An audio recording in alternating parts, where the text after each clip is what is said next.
Hello guys, आज मैं लेके आई हूँ इंस्पेक्टर रक मांगा का चैप्टर 70 और 71।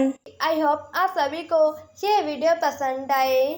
लास्ट वीडियो में हमने देखा था कि जीशाओ चांगलांग से पाठ करने के लिए जाता है और चांगलांग से पाठ करने के बाद जीशाओ का मन चांगशुओ से मिलने का होता है। इसे जीशाओ सेट पर ही चांगशुओ से मिलने के लिए चले जाता है। सेट पर चांगशुओ एक सीन शूट कर रहा था जिसमें चांगशुओ का एक कार के साथ एक्सीडेंट होना था। चलिए आज का चैप्टर स्टार्ट करते हैं।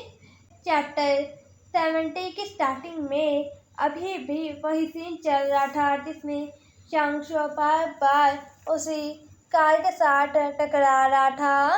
वो सीन होते ही डायरेक्टर कहता है कट, और चांगशुओ कहता है एक बार फिर से। जब एक बार फिर से वो सीन होता है, डायरेक्टर इस वक्त खुशी के साथ कहता है कट, बहुत अच्छे, ये सीन कमाल का था। ये सुनकर चांगशुओ डायरेक्टर के पास वो सीन देखने के लिए जाता है और वो सीन देखकर चांगशुओ के चेहरे पर स्माइल आ जाती है। जीशाओ चांगशुओ को ऐसे देखकर गहरी सांस लेता है और अपने मन में कहता है शुक्र है यह सीन जल्द ही खत्म हो गया। और फिर दोबारा से वो सभी शूटिंग स्टार्ट कर देते हैं। शूटिंग में चांगशुओ जमीन पर पड़ा हुआ था। उस मूवी की हीरोइन वेरिनिन भागते हुए आती है और कहती है क्या तुम ठीक हो, क्या तुम्हें कहीं पर चोट लगी है? चांगशुओ अपनी पैंट ऊपर उठाता है और कहता है हाँ, मेरी रात पर चोट लगी है, मेरे ख्याल से मेरी हड्डी टूट गई है। और उस मूवी का मेन लीड चांगशुओ का पेन उठाने लगता है। उसे ऐसा करता देखकर चांगशुओ उसे चिढ़ाते हुए कहता है हे, क्या तुम्हें मुझसे माफ़ी नहीं मांगनी चाहिए? यह सुनकर वो मेन लीड कहता है क्या ये वही प्रूफ है जो चाओ कियान ने बताया था? क्या तुम्हें समझ नहीं आ रहा है? इस रिकॉर्डिंग के ऊपर ही सारी इंसानियत निर्भर है। यह सुनकर चांगशुओ उसे चिढ़ाते हुए कहता है क्या तुम्हें समझ नहीं आ रहा है? तुमने अभी अभी मुझे कार से टक्कर मारी है और अब तुम्हें मेरी जिम्मेदारी रहनी चाहिए। क्या मेरी लाइफ जरूरी नहीं है? तभी डायरेक्टर कहता है कट, सब लोग पैकिंग कर लो। ये सुनकर सब लोग चांगशुओ को वहीं पर छोड़कर जाने लगते हैं। चांगशुओ वहीं पर ही बैठा हुआ था। तभी उसकी नज़र अपने पैर पर जाती है। उसके पैर पर चोट लग गई थी और चांगशुओ अपने पैर को देखते हुए अपने मन में कहता है ये तो नीला पड़ चुका है, क्या मुझे यहाँ पर चोट लग गई? चांगशुओ वहीं पर बैठा हुआ था और सब लोग उसे इग्नोर कर जा रहे थे। इन सब की वजह से चांगशुओ काफ़ी ज़्यादा ही उदास हो जाता है और उसकी आंखों में आंसू आ जाते हैं। चांगशुओ अपने आंसू साफ करता है। तभी चांगशुओ के पास कोई आता है। चांगशुओ अपने आंसू साफ कर उस ओर देखता है और वो काफ़ी ज़्यादा ही हैरान हो जाता है क्योंकि वो कोई और नहीं जीशाओ था। जीशाओ को चांगशुओ के लिए काफ़ी ज़्यादा बुरा लग रहा था। जीशाओ को देखकर चांगशुओ कहता है ये तुम हो, आखिर तुम यहाँ पर कब आए? जीशाओ चांगशुओ के ऊपर छठी करता है और जो बाल चांगशुओ की आंखों में आ रहे थे, जीशाओ उन बालों को सेट करता है। जीशाओ का टच महसूस करके चांगशुओ फ्रेश होने लगता है और चांगशुओ अपने मन में कहता है मुझे खुशी है कि अब सारी शूटिंग हो चुकी है, वरना मुझे डर है कि मैं इस हालत में अच्छे से शूटिंग नहीं कर पाता। जीशाओ नीचे बैठता है और कहता है क्या ये दर्द कर रहा है? चांगशुओ कहता है नहीं, ये नहीं कर रहा। जीशाओ कहता है क्या तुम इसे डॉक्टर को दिखाना चाहते हो? चांगशुओ अपनी पैंट सही करते हुए कहता है नहीं, ये कोई सीरियस बात नहीं है, मैं बस यहाँ पर दवाई लगाऊंगा हाँ, मैं ठीक हो जाऊंगा। तभी जीशाओ चांगशुओ को छठी देते हुए कहता है इसे पकड़ो। ये सुनकर चांगशो को कुछ भी समझ नहीं आता और रानी से चिशाओ की ओर देखने लग जाता है। चिशाओ चांगशो को छठी फड़ाकर खुद उसकी पैंट ठीक करने लगता है। चिशाओ को ऐसे करते देखकर चांगशो फ्रेश हो जाता है और पीछे हटते हुए अपने मन में कहता है, मेरी दिल की धड़कनें इतनी ज़्यादा तेज क्यों है? क्या मेरी दिल की आवाज़ बारिश में सुनाई दे रही होगी? नहीं नहीं, ये मेरे इतने भी करीब नहीं है कि इसे मेरी दिल की धड़कनें सुनाई दे। चांगशो को ऐसे दूर होते देखकर चिशाओ कहता है, क्या बात है? चांगशो काफी क्यूटली कहता है, कुछ दिनों से तुम मेरे साथ कुछ ज्यादा ही कांड हो चुके हो। मैं अभी इसका आदी नहीं हूँ। ये सुनकर चिशाओ चांगशो की ओर देखता है और स्माइल करता है और फिर उसे छठी रहकर उसे चढ़ने में मदद करने लग जाता है। और चांगशो चढ़ते हुए अपने मन में कह रहा था, आखिर ये अचानक ही यहाँ पर क्यों आ गया? और चिशाओ बड़े आराम से चांगशो के साथ चल रहा था। चिशाओ को ऐसे अपने साथ चलते देखकर चांगशो अपने मन में कहता है, क्या ये मेरे साथ सोना चाहता है? और यहीं पर हमारा चैप्टर 70 एंड होता है और चैप्टर 71 स्टार्ट हो जाता है। चैप्टर 71 की स्टार्टिंग में चिशाओ चांगशो को कार में बैठा रहा था। ये देखकर चांगशो चिशाओ को कहता है, मैं काफी ज्यादा ही भीग चुका हूँ, तो तुम मुझे अपना छाता दे दो और तुम खुद कार में बैठ जाओ। मैं वापस जाकर अपने कपड़े चेंज कर आ जाऊंगा। ये सुनकर चिशाओ चांगशो की ओर देखता है और कहता है, क्या तुमने कहा कि तुम भीगे हुए हो? ये चलेगा, मैं तुम्हें ऐसे ही देखना चाहता हूँ। तुम बस कार में बैठ जाओ। ये सुनकर चांगशो काफी ज्यादा ही शौक हो जाता है।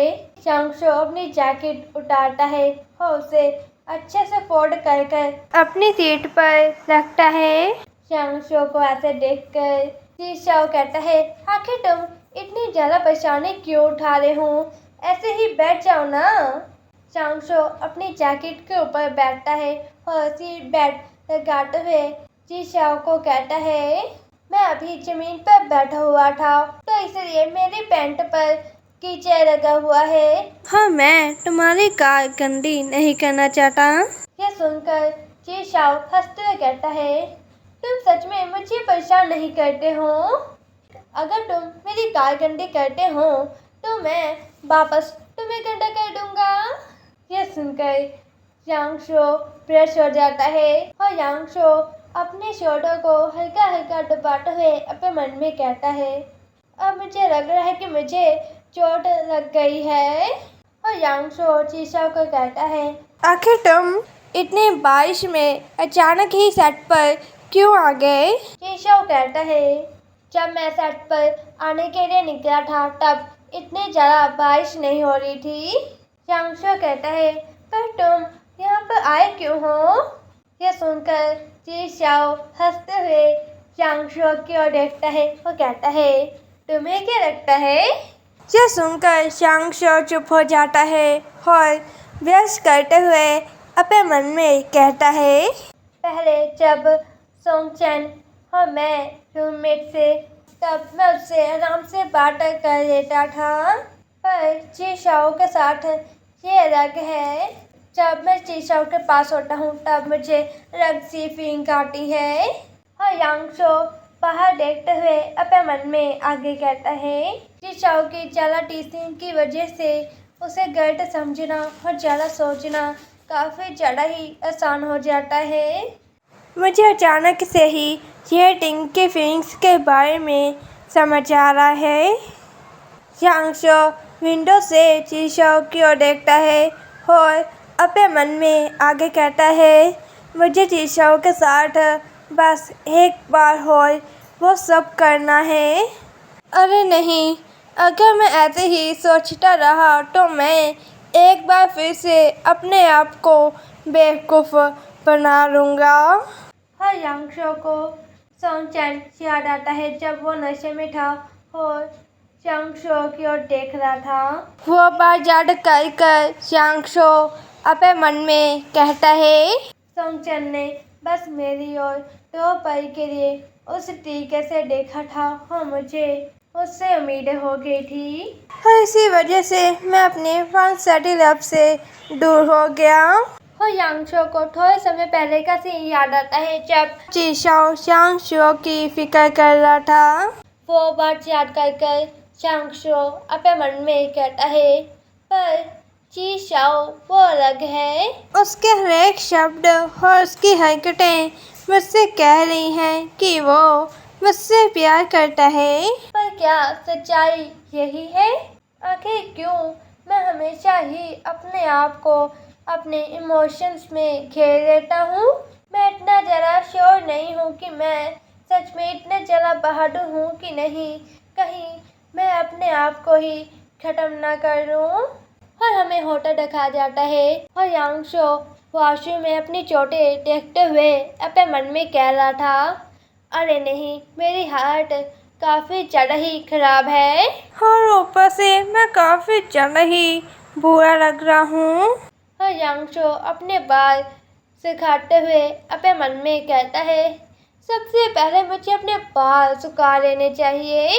और बाहर रूम में जी शाओ यांगशो की स्क्रिप्ट देख रहा था और स्क्रिप्ट देखते हुए अपने मन में कह रहा था, यांगशो स्क्रिप्ट काफ़ी ध्यान से पढ़ रहा है। ऊपर से इसने हर एक लाइन हाईलाइट की हुई है। तभी वॉशरूम का गेट खुलता है। वॉशरूम के गेट खुलने की आवाज़ सुनकर जी शाओ ऊपर देखता है।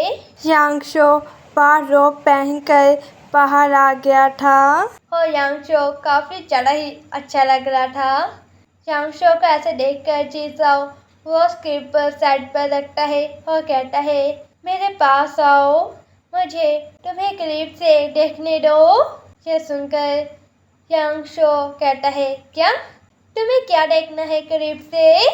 और यांगशो चीशाओ के जैसे ही पास जाता है, चीशाओ यांगशो का हाथ पकड़कर उसे अपनी ओर खींच लेता है, जिस वजह से यांगशो काफ़ी ज़्यादा ही शौक हो जाता है।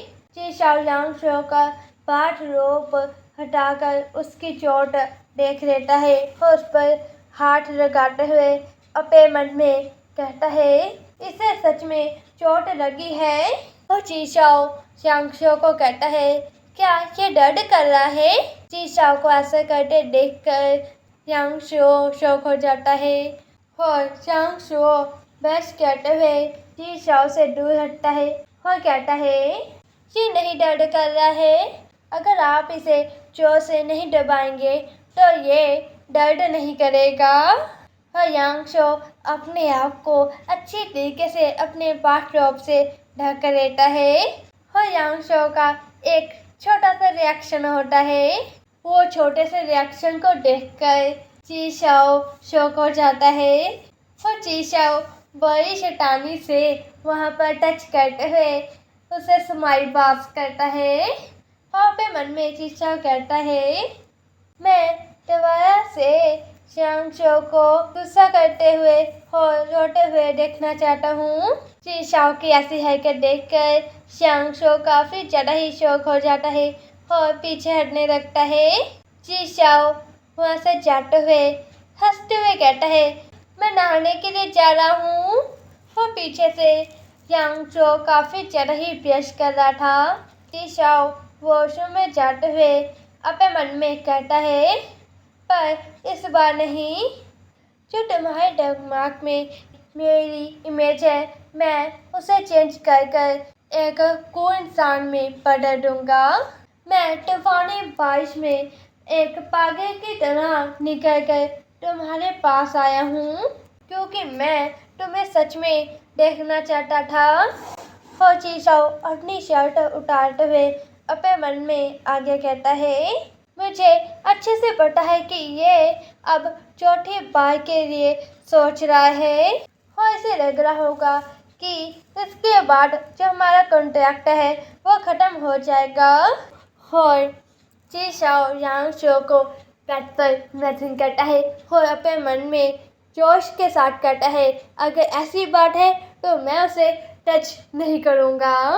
इतनी कोई भी जल्दबाजी नहीं है। और यहीं पर हमारा चैप्टर 71 भी एंड हो जाता है। गाइस, अब इसके चैप्टर नहीं आ रहे हैं, जब भी आएंगे मैं कर दूंगी, जैसा कि मैंने इस बार किया है।